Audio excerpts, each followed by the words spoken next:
Heavy construction and infrastructure drive modern civilization, where massive projects, large diameter pipelines, and precision engineering shape cities, energy networks, and future growth. The tipper body robot welding process demonstrates how heavy-duty dump truck bodies and trailers are manufactured using advanced robotic welding systems instead of traditional manual methods. In the video, large steel panels and structural components are precisely positioned and welded by industrial robots, ensuring uniform weld quality, high repeatability, and faster production rates.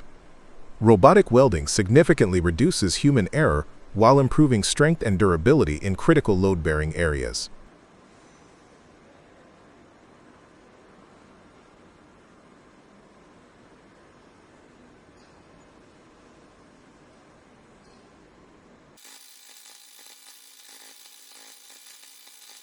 Modern tipper body production commonly follows a two-stage workflow.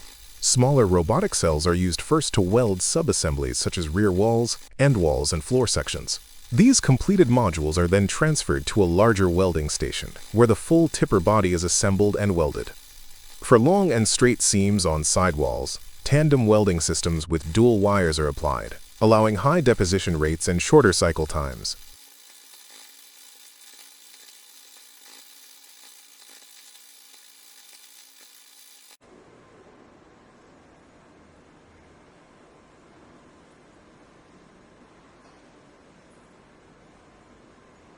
To handle large structures, robots are often mounted on long gantry tracks, enabling them to travel across the entire length of the body, or chassis. The workpieces are secured on heavy-duty positioners, capable of rotating several tons, so each weld can be performed in the optimal gravity position.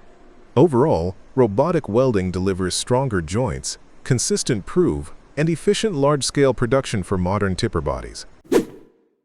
Accessories are first placed onto the main conveyor tray, while additional trays are preloaded in parallel to maintain continuous operation and reduce idle time. As the trays enter the system, all accessories are scanned using a 3D vision system to identify their geometry, orientation, and exact position. The scanned data is validated to ensure each component matches the production requirements.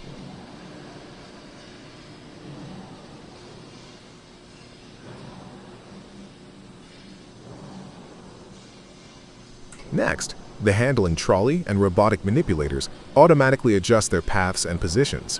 This self-positioning step allows the system to avoid collisions with already attached accessories and to prepare for precise placement. At the same time, the steel beam is scanned along its full length. This scan detects any distortion, camber, or dimensional deviation, allowing the system to compensate digitally before assembly begins.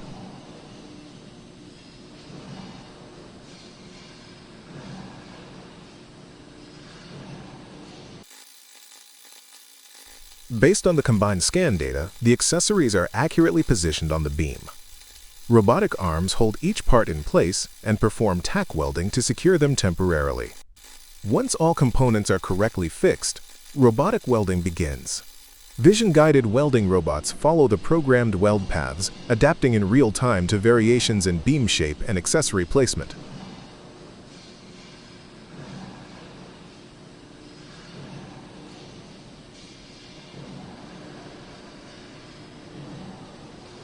A wide variety of accessory types can be welded automatically within the same cycle.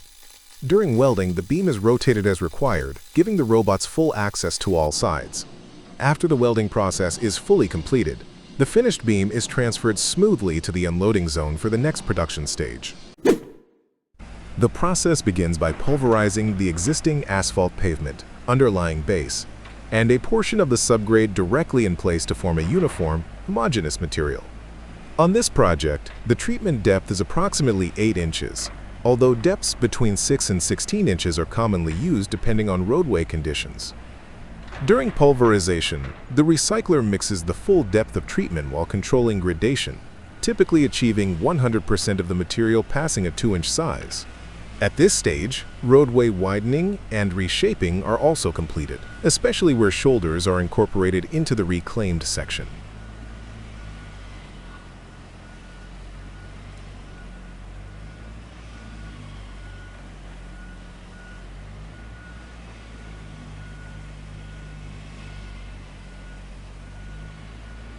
After pulverization, the reclaimed material is graded to the desired profile and lightly sealed to prepare for stabilization. The stabilization phase begins with the controlled application of Portland cement across the roadway surface. The cement is spread at a specified rate based on the composite material weight. In this case, a 6% application rate is used.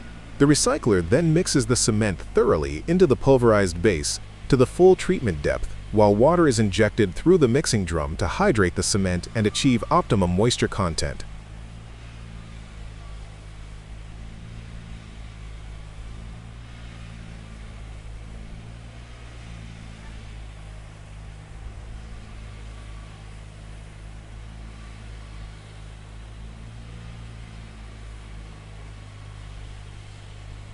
Immediately following mixing, the stabilized layer is compacted using a vibratory padfoot roller to achieve density. Final grading is performed, and a steel wheel roller seals the surface, producing a smooth, finished, cement-stabilized base. Once completed, the roadway can be opened to light traffic, while heavy loads are restricted for 5 to 7 days to allow proper curing. A bituminous tack coat may then be applied to seal the surface prior to paving. The pipeline installation process begins with transportation of the steel pipes to the construction corridor. Pipe sections are delivered by trucks and carefully unloaded along the route using side booms and excavators fitted with lifting slings. Each pipe is positioned in sequence along the right-of-way, aligned precisely to ensure smooth assembly in the next steps. Visual inspections are carried out to confirm that the pipe coating remains intact after transport.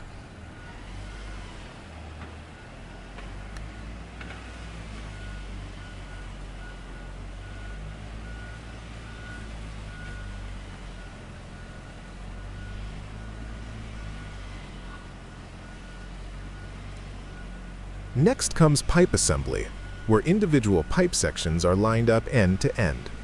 Specialized alignment clamps are installed to hold the pipes firmly in position and to ensure perfect concentricity between joints.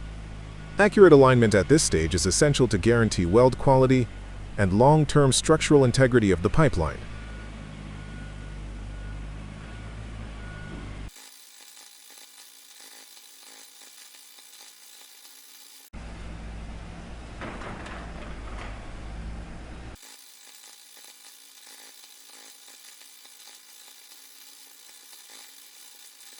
Once aligned, automatic circumferential welding is performed. Automated welding machines travel around the full circumference of the pipe joint, applying consistent and controlled weld beads. This method ensures uniform penetration and high weld strength while significantly reducing human error. Multiple welding passes may be applied, depending on wall thickness. After welding, each joint undergoes inspection to verify weld quality before the process moves forward.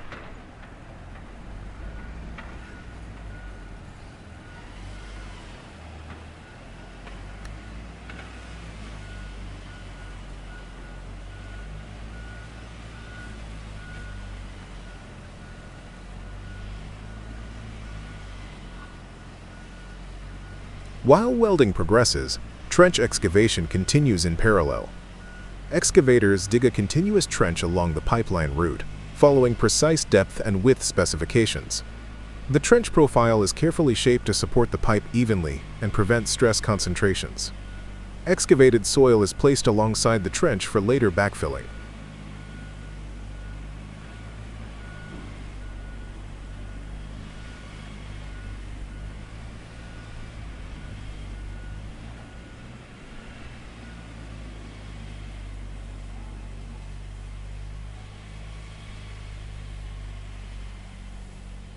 After the welded joints are approved, the process moves to lowering the pipe into the trench. Several side boom tractors work in coordination to lift the welded pipeline section and gently lower it into the prepared trench. This synchronized operation ensures that the pipe is not twisted or damaged during placement. Great care is taken to protect the external coating, which is crucial for corrosion resistance.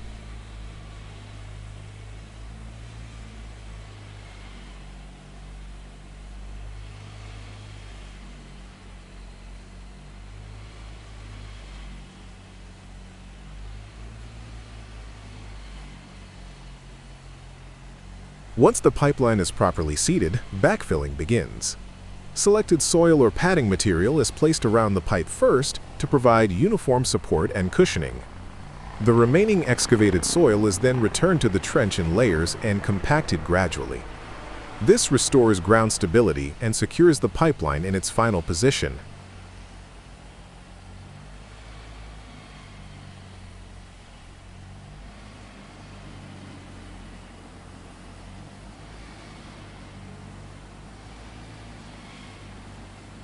The same sequence is repeated continuously for the next pipeline sections.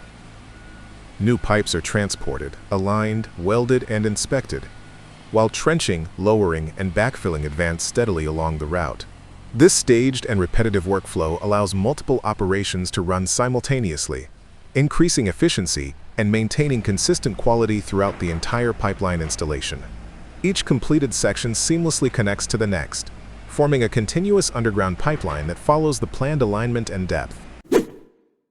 After pipe transport to site, stringing aligns the pipe joints along the cleared right-of-way. The work area is then prepared by clearing the row, followed by excavating the trench to the required depth and profile.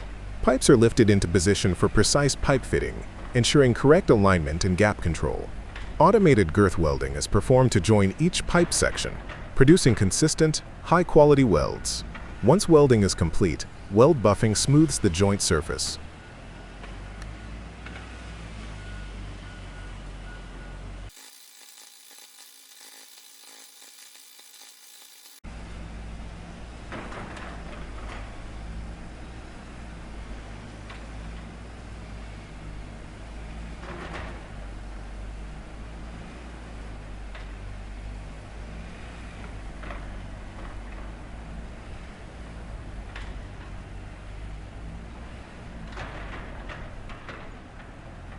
Real-time radiography is applied to immediately detect internal defects, followed by detailed weld inspection testing. Automated ultrasonic testing scans the weld volume to identify any flaws that may not be visible by radiography. After inspection approval, the weld area is sandblasted to remove contaminants. Weld preparation and coating are then carried out to restore corrosion protection. The coated pipeline is carefully lowered into the trench, maintaining alignment and coating integrity. Finally, backfilling is completed, stabilizing the pipeline and restoring the ground surface. Steel plates are first fed onto the manufacturing line and sequentially positioned for inspection and preparation. Each plate undergoes ultrasonic inspection to detect internal defects and ensure material integrity before forming. After approval, the plate edges are trimmed to achieve precise width and clean edges. The trimmed edges are then crimped on both sides to create a controlled curvature, which facilitates accurate pipe forming in later stages.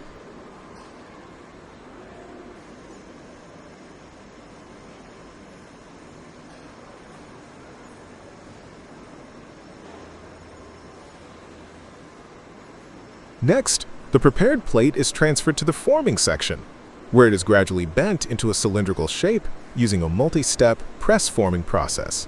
Once the plate edges meet, tack welding is applied along the seam to temporarily secure the pipe shape and maintain alignment. This is followed by inside welding, using the submerged arc welding process, ensuring deep penetration and strong fusion along the internal seam. After internal welding, outside welding is carried out to complete the longitudinal weld and achieve the required mechanical strength.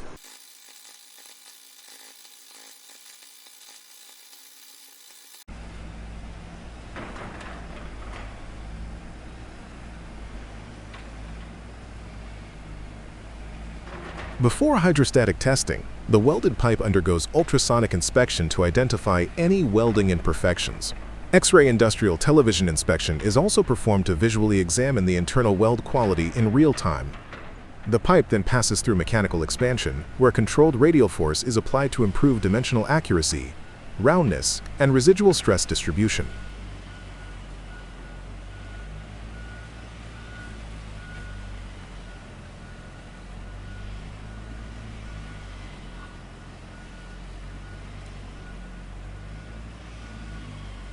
Subsequently, the pipe ends are leveled off to ensure perpendicularity and uniform length. The internal and external welding seams are buffed to remove excess weld material and achieve a smooth surface finish. After seam treatment, the pipe is subjected to hydrostatic testing, during which it is filled with water and pressurized to verify strength and leak resistance.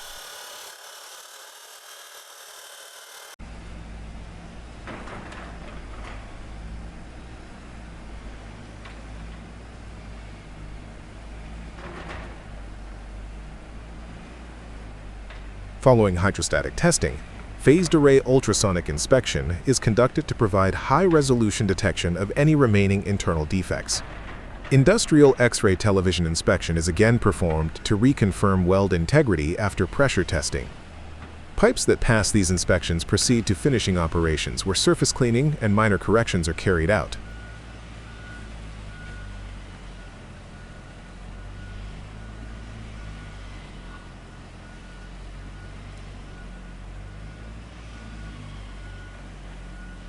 The pipe ends are then chamfered to meet welding and installation requirements.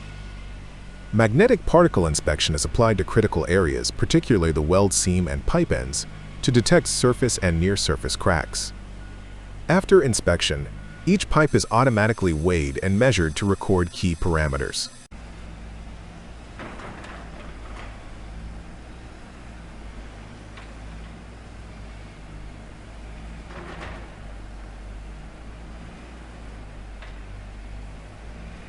Finally, comprehensive inspections are performed to verify pipe shape, dimensional accuracy, size tolerances, and overall appearance. Only pipes that meet all specified standards proceed to packaging and dispatch. The process begins with coil handling, where steel coils are received, positioned, and uncoiled in a controlled manner. During strip preparation, the band edges are trimmed, cleaned, and aligned to ensure consistent width and surface quality. The strip then enters the strip accumulator, which allows a continuous welding process by storing material so that coil changes do.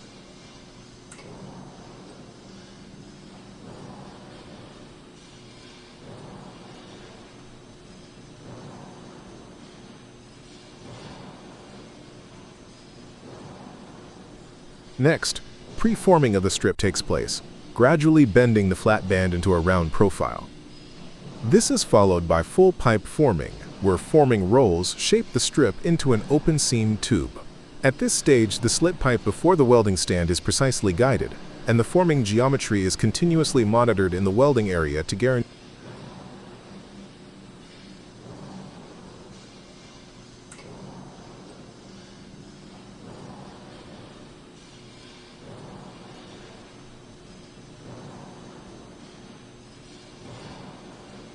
The pipe then undergoes the HFI high-frequency induction welding process, where the strip edges are heated by high-frequency current and pressed together to form a solid longitudinal weld. Immediately after welding, the external weld bead is removed through a scraping process to achieve a smooth outer surface. This step is critical for dimensional accuracy and later.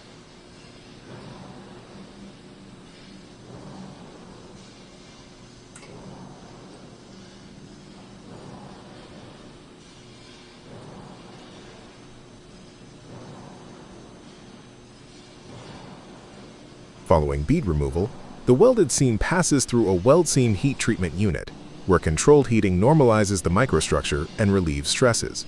The pipe then moves along an air cooling section, with an additional cooling stretch equipped with temperature monitoring to ensure uniform cooling.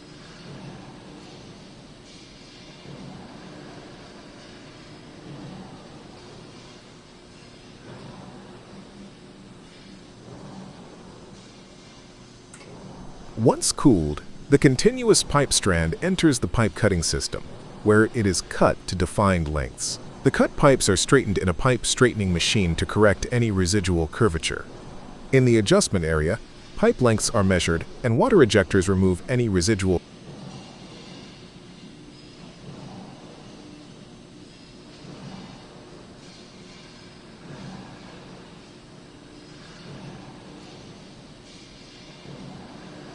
Subsequently, ultrasonic end testing is carried out, supported by a rotating device for pipe end inspection, ensuring the integrity of critical areas.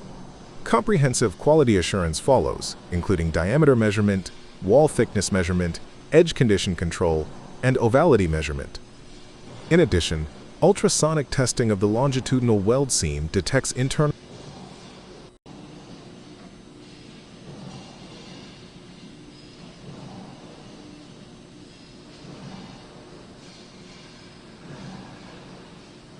After inspection, internal marking and stamping are applied for traceability. Pipes are transferred via cross-transport systems to the next processing stages. An online blasting coupling process prepares the surface, after which the pipes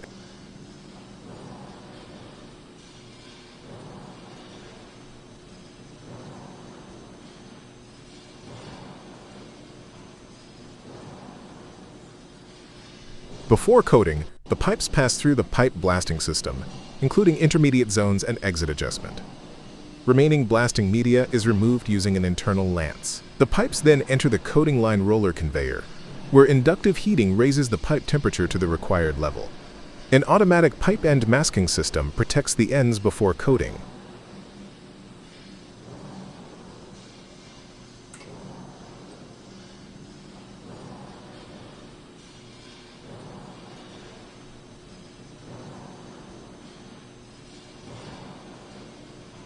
The coating process includes powder application with primer and adhesive, followed by plastic sheath extrusion. The coated pipe then enters a water cooling section to stabilize the coating layers. An automatic coating thickness measurement system verifies compliance with specifications. Longitudinal markings and quality data are applied using inkjet printers.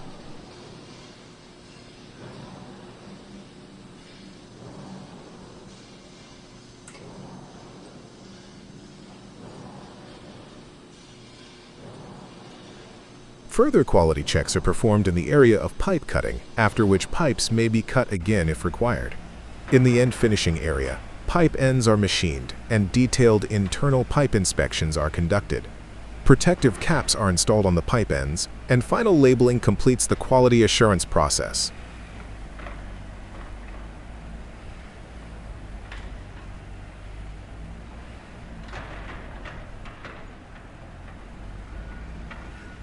Finally, pipes are transported in layers, loaded onto internal transport wagons, and moved within the facility. The finished pipes are loaded onto rail wagons in layers using a gantry crane system, and a final load securing operation ensures safe transport. At Voestalpine Tubulars in Kinberg, Austria, a highly automated measuring system precisely assesses tube wall thickness throughout production. As seen in the video, the system comprises two specialized frames: an O-frame with 9 measurement channels designed for double wall measurement, and a C-frame single-channel gauge for mass measurement.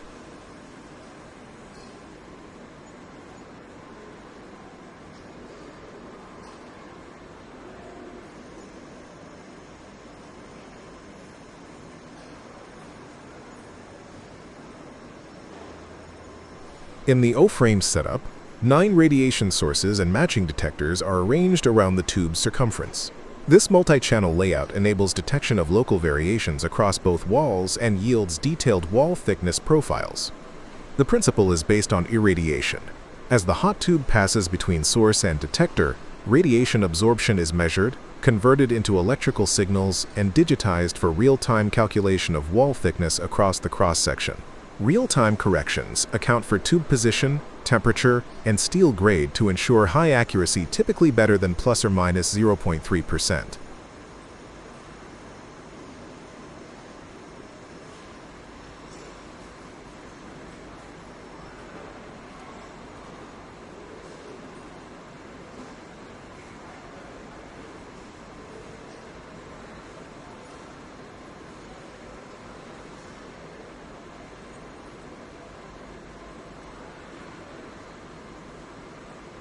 Meanwhile, the C-frame single-channel gauge measures the tube's average mass, translating this into a mean wall thickness value. This is ideal for smaller profiles or when detailed contour mapping is less critical.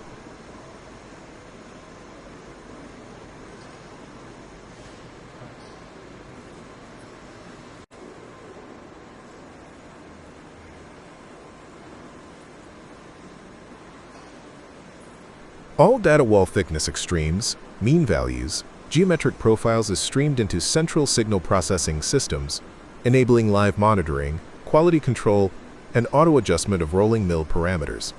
The result is consistent production of seamless tubes that meet tight tolerances and performance requirements, with full traceability throughout manufacturing. For nearly 40 years, IMS MES System GmbH has been a global leader in high-precision measurement technology. With around 450 employees, the company develops and manufactures reliable, innovative systems for the metal processing industry.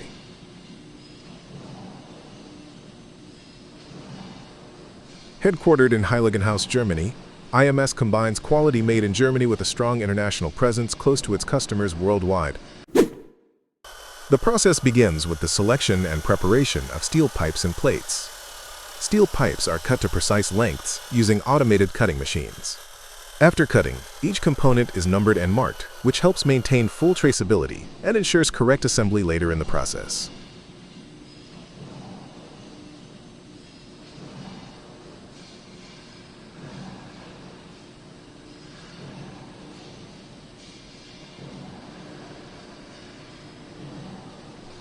Next, welding operations are carried out using both TIG and MIG welding techniques. These methods are chosen for their ability to produce clean, durable, and pressure-resistant joints. TIG welding is typically used for precision and fine detailing, while MIG welding provides strength and efficiency. Both the inner and outer surfaces of the joints are welded to ensure structural integrity under pressure.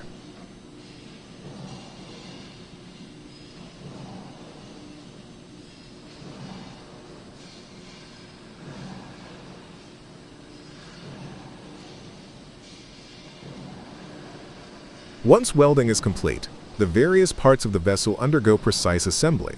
The cylindrical shell is aligned carefully with the end caps and other components. Accurate fitting is essential to ensure the vessel performs safely and reliably in demanding industrial environments.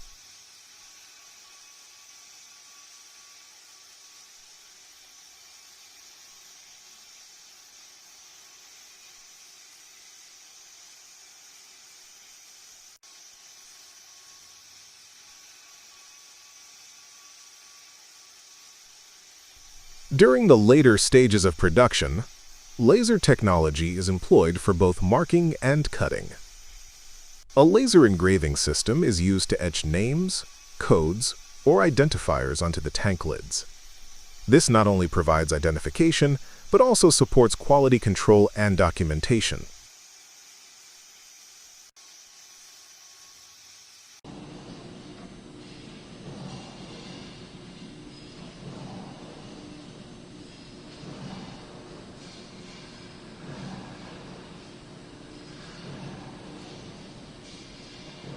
Meanwhile, laser cutting machines are used to create holes in the covers for future installation of pipes, valves, or sensors.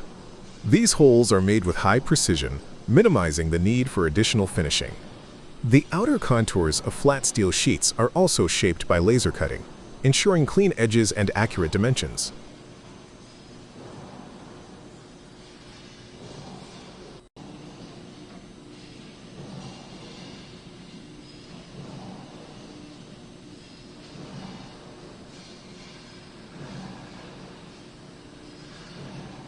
The flat sheets are then fed into a 3-roll bending machine, which gradually bends them into the required cylindrical shape. This bending process is crucial in forming the tank body before final assembly and welding.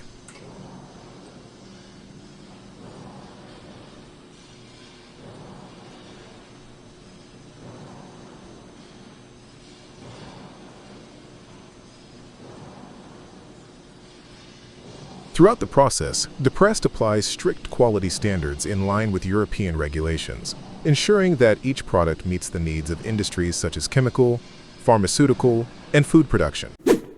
Microsurfacing is applied as a preventative maintenance treatment to preserve pavements that still have low to moderate surface distress. The process begins with careful candidate selection, followed by surface preparation, including patching isolated potholes, repairing fatigue cracking, sealing remaining cracks, removing heavy pavement markings, cleaning the roadway, and masking utility castings.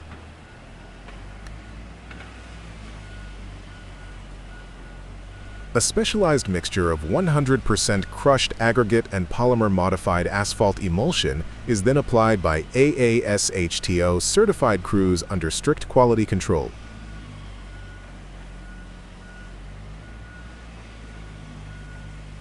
Microsurfacing is typically placed in two passes: a leveling course to correct minor rutting, followed by a wearing course, reaching a combined thickness of about 3/8 inch.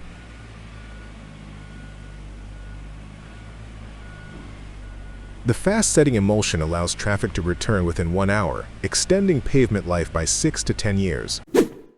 The FP factory is a modern manufacturing facility specializing in the production of high-quality components for cooling and refrigeration systems.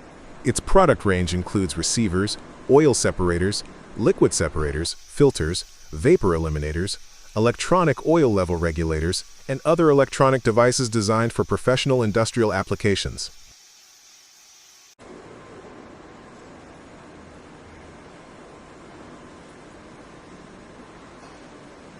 The plant is equipped with state-of-the-art machinery from leading global brands, enabling a complete production cycle under one roof.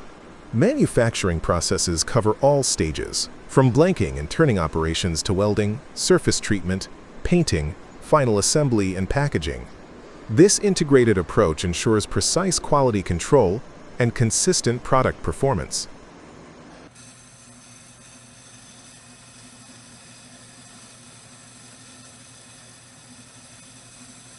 In 2013, the company launched a comprehensive modernization program aimed at significantly upgrading its technological capabilities.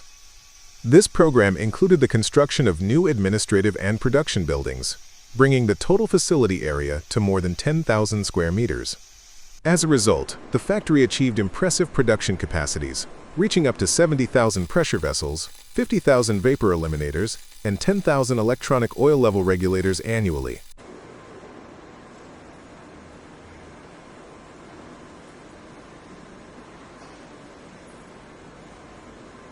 All production processes are certified by leading European certification agencies in accordance with ISO 9001 standards. Welding operations, equipment, and personnel are certified to meet strict international welding requirements. Products manufactured under the FP Cooling Technologies trademark comply with the Pressure Equipment Directive and Low Voltage Equipment Directive, allowing their use throughout the Customs Union and the European Union.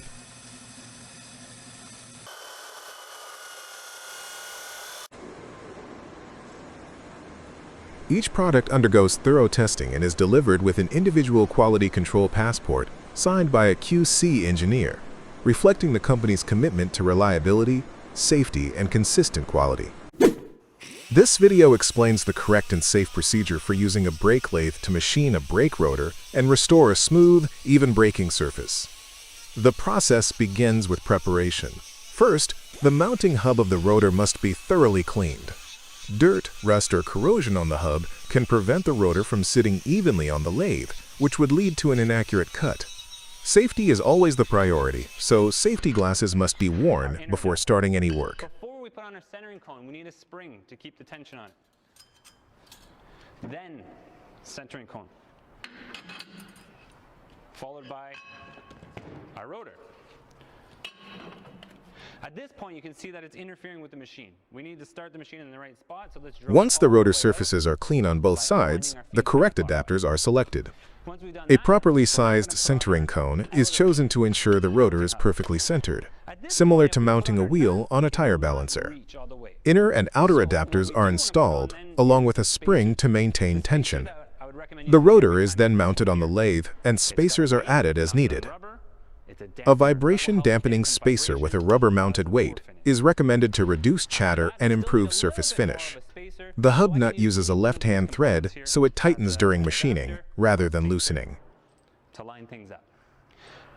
One thing to remember about this hub nut is that it is a left-hand thread. What's the purpose of the left-hand thread? So that it doesn't loosen off as we're machining the rotor. So as the friction increases here on our rotor surfaces, it will actually tighten up that nut. So that's in our favor. When we go to tighten this, so special wrench, remember again, this is a left-hand thread. So counterclockwise. Next, the cutting heads are aligned. The cutting tips are adjusted so they are centered on the rotor surface, using the vented section of the rotor as a visual guide. A vibration dampening spring is installed to further reduce movement during cutting. Before machining, a scratch test is performed by lightly touching the cutting tip to the rotor face. This test checks whether the rotor is mounted straight or has run out. If the scratch does not go all the way around, the rotor is rotated 180 degrees to determine whether the issue is mounting error or rotor runout. If runout is confirmed, machining will correct it. So now we start it.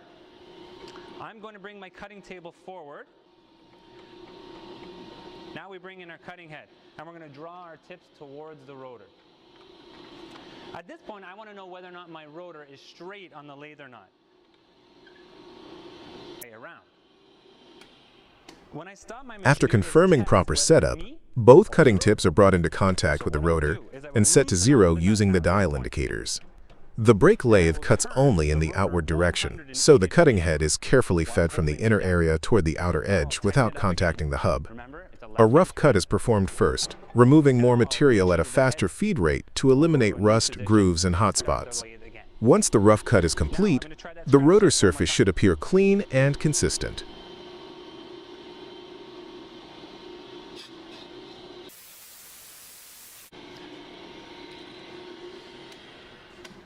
Touch the surface of the rotor and are clamped into that rotor, it's going to want to follow that. I may take off this spring as well. I don't need to worry about vibration dampening anymore. I can put a finished cut follows at a slower feed rate and with less material removed, producing a smoother surface. After machining, the rotor is inspected by touch to ensure there are no deep grooves. Finally, a non-directional finish is applied using sandpaper while the lathe spins in neutral. This step prevents brake pad noise and vibration, completing the rotor machining process successfully. The Jorns JB150 hydraulic sheet metal bending machine is a modern and reliable solution for precision bending operations in metalworking workshops and industrial production lines. Designed for efficiency and accuracy, this machine is widely used in the fabrication of roofing components, ventilation ducts, wall claddings, and various custom sheet metal parts.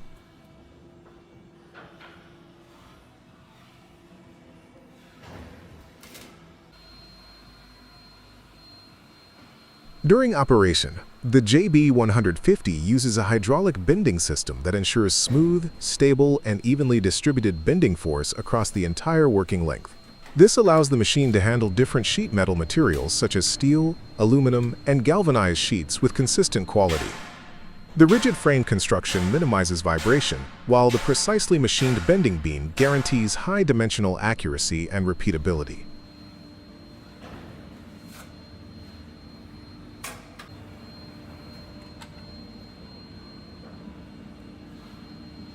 The machine is equipped with an intuitive control system, enabling operators to easily set bending angles and working parameters. Safety features are integrated into the design to protect the operator during operation, making the machine suitable for continuous industrial use.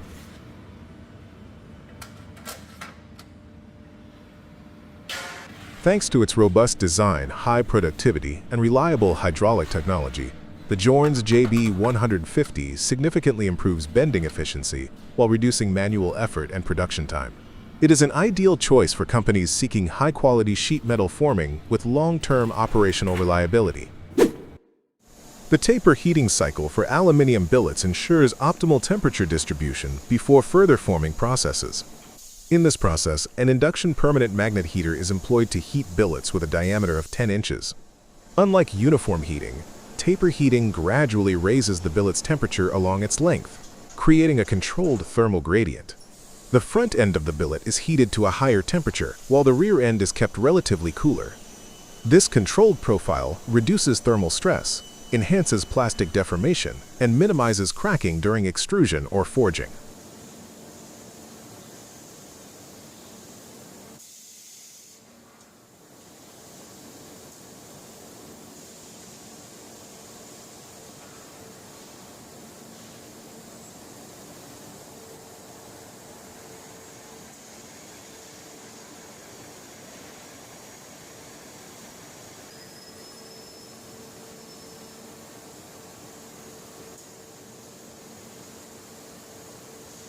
The induction permanent magnet system plays a crucial role by delivering precise, localized energy with high efficiency.